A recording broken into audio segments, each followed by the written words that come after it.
Hello there, I'm Alice Baxter with BBC World News. Our top stories this hour. World powers hope for a deal with Iran on its nuclear programme.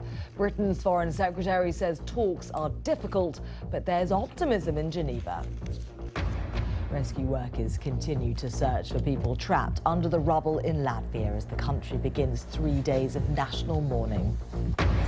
Dispute in the East China Sea. China ramps up its claims to a group of islands that are controlled by Japan. And we speak to the new chess world champion about what it's like to win and to be compared with Justin Bieber.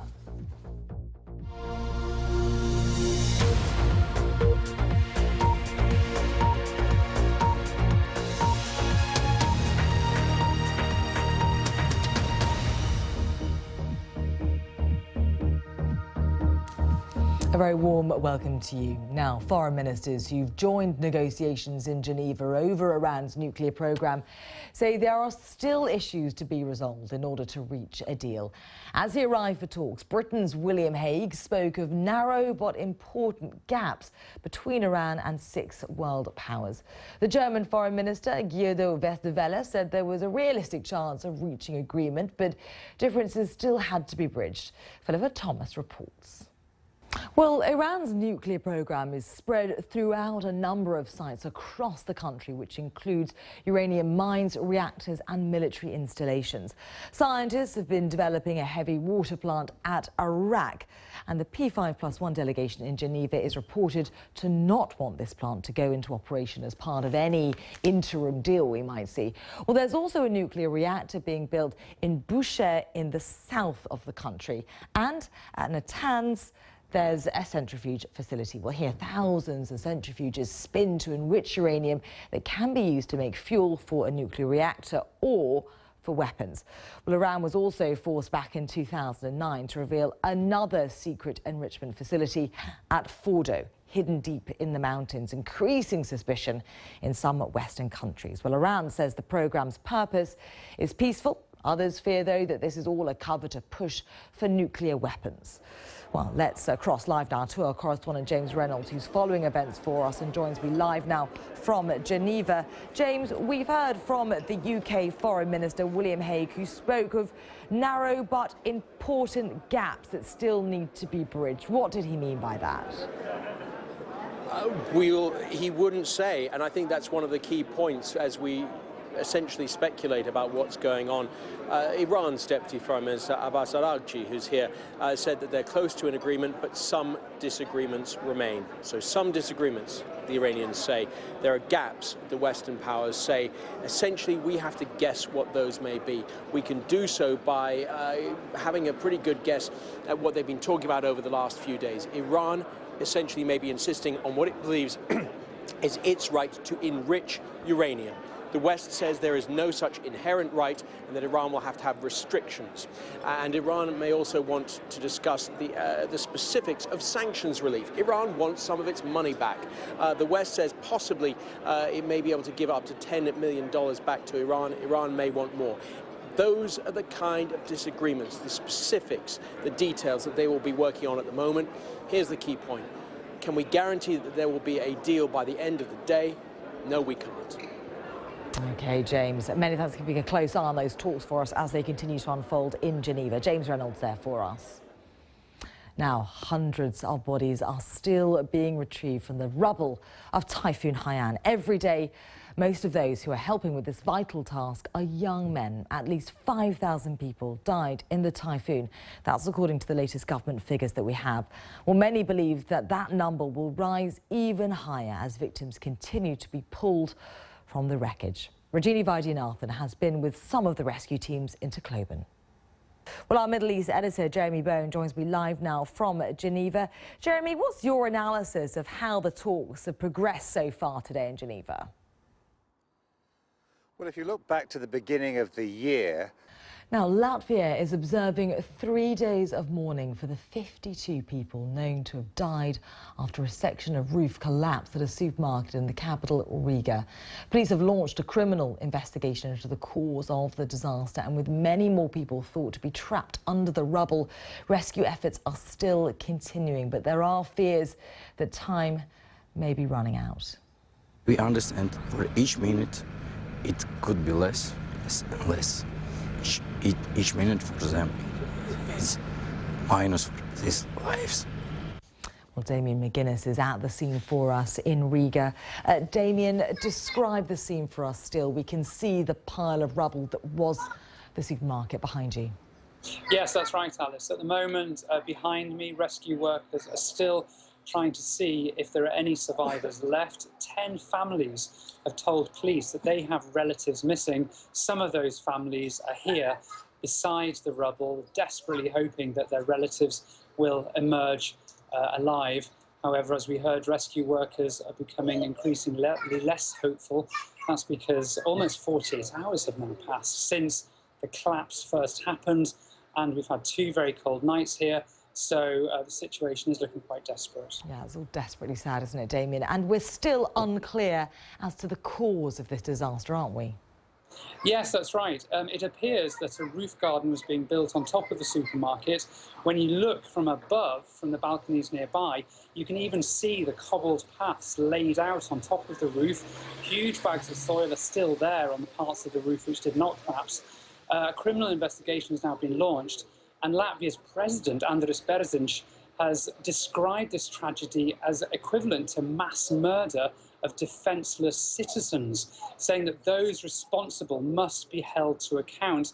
Now, whether the fault lies with the people who built the supermarket, whether the building norms were not applied to or safety standards were not adhered to, that's the big question right now, and that's the debate that is right now just starting here in Latvia. Indeed, so fingers beginning to be pointed. Damien McGuinness, live for us from Riga, many thanks. Now, Japan has launched a strong protest with Beijing after China announced it was setting up an air defence identification zone over the East China Sea. Well, the border includes a group of disputed islands controlled by Japan and claimed by China. It means aircraft entering the area will be expected to provide their flight plans and maintain two-way radio communication. Well, with me now is Charles Scanlon, the BBC's Asia-Pacific regional editor. Good to see you on this. Could you just give us a little bit of the backdrop to this dispute? Because it's been going on for an awfully long time, hasn't it? Yes, the Chinese have really been testing Japanese sovereignty over these disputed islands for well over a year now. It's largely been confined to the waters around the Senkaku Diaoyu Islands. They've been sending in patrol vessels, playing a game of cat and mouse basically with the Japanese Coast Guard. But what we've seen in the last few weeks is the Chinese taking that to a different dimension. They've sent bombers close to Japanese territory, and there was even a drone that the Japanese identified in September. So it's escalating, and the statement by the Chinese that this new zone will include the area where the islands are is seen as a direct challenge by the Japanese, who are describing it as a very dangerous situation. What is the real danger of this escalating into something more? As you say, the rhetoric has really been ratcheted up. We've had the Chinese saying that any attempt by Japan to shoot down Chinese aircraft would constitute an act of war. We've had Japan's defense minister saying that China was jeopardizing world peace in this ongoing dispute over the islands. Do you think there is a real fear that this could explode? Well, there's certainly a fear that something could go wrong. I don't think anybody thinks that the Chinese and the Japanese are spoiling for a war, that they want a war, or even a small conflict. But there's always going to be a danger when both sides have got so much at stake here. It's not just about the resources around these islands, which are expected to be plentiful. It's become a real nationalist touchstone. The Chinese, they see this as all part of asserting their sovereignty, their rights in this area.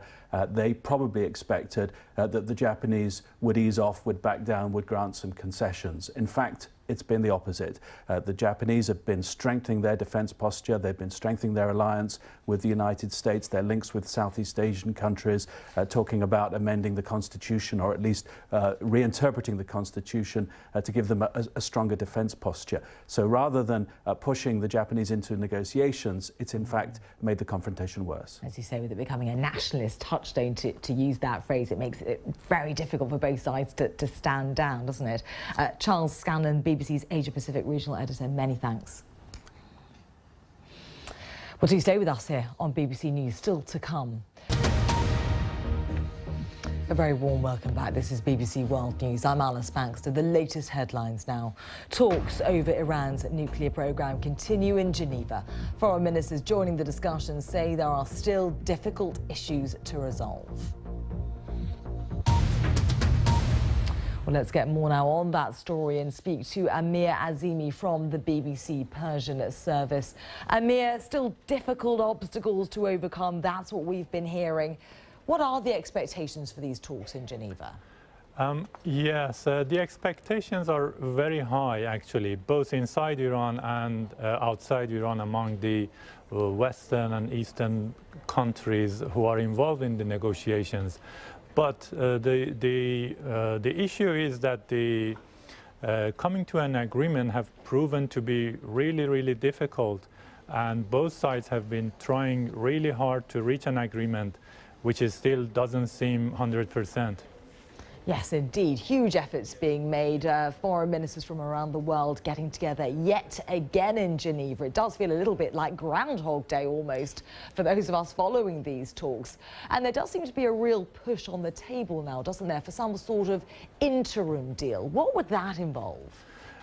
Yeah, what we have heard, as you know, these talks and negotiations are happening behind the closed doors, and the diplomats have been really tight-lipped on them. So what we've heard from the diplomats who are not, who don't give their names, is that this interim agreement which they are talking about is Iran to hold some of its activities, like the enriching uranium for 20%, and also shutting down or closing the work on another facilities, which is known as the Arak heavy water facilities, for some period of time, and from the America and the Western countries to ease some of the sanctions on Iran until they reach to another longer term agreement. So in the short term, they are hoping that they can reach to this agreement and prevent some of the activities. But that is exactly where the problem lies. Basically, Iran is not accepting to hold the enrichment activities, and the West is pushing for it. So that is why they are coming and going and coming and going, hoping to reach an agreement. Coming and going indeed. And Amir, we've been hearing a lot about what Western powers think about the progress of these talks. How are people in Iran viewing events in Geneva? People in Iran, ordinary people, are following up their stories, and their story on the nuclear talks have been the most viewed story on our website and on other news agencies which offer news to Iranians. So it means that it is very critical for them, and the reason for that is that the sanctions which have been introduced to basically push Iran towards what America and the West wants have been biting really hard ordinary people in Iran, and they are hoping that the new president will reach an agreement with the West, and hopefully some of these sanctions on all of it might go away. So that is why it is important for Iranians. Indeed. Amir, many thanks for giving us that slightly different perspective on these talks in Geneva. Amir Azimi there from BBC Persian. Now, the Norwegian chess prodigy Magnus Carlsen has $1.3 million in the bank. The 22-year-old is already a sponsor's dream and also has a modelling contract, but he's paid to win chess matches, and his latest victory is his greatest yet. He's the new world champion after beating the holder, Viswanathan Anand. Well, he did it in front of Anand's home fans in the Indian city of Chennai, and without losing a single game. The BBC's Prakita Gidali has been speaking with him. Magnus Carlsen there, the new chess champion. Now, Egypt has ordered the Turkish ambassador to leave the country. Cairo says Ambassador Hussein Avni Botsali is now considered persona non grata and will be told to leave.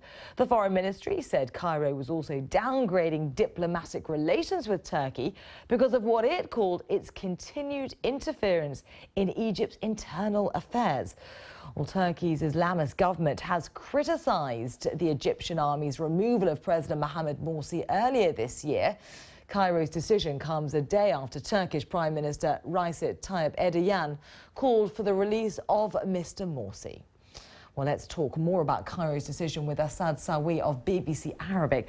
Asad, how serious is all this? This is the most serious deterioration in Egyptian-Turkish relations ever since the ouster of President Mohamed Morsi on the 3rd of July.